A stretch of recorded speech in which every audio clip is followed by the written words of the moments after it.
Several more fires burst to life in the dead night from within the city, and they could hear screams in the distance. Jared turned and hugged his mother. "I'll come back for you, I promise." A tear formed in his mother's eye as she kissed him on the head. "I'll be waiting." She turned to the other children. "I'll tell your parents what's happened and make sure they're all right. But for now you must go. Don't stop until you get far away from this place. We will try and buy you some time." She hugged her son once more, then reluctantly sent them off with a slight wave. The four children set out towards the edge of town at a brisk pace. They ran down alleys and back roads without looking back.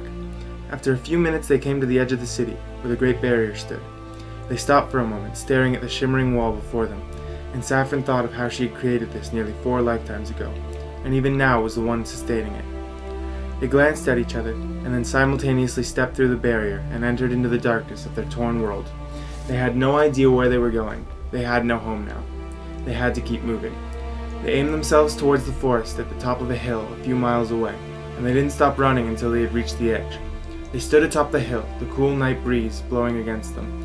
Looking over the city with a tear in her eye, Saffron clenched her fist tightly.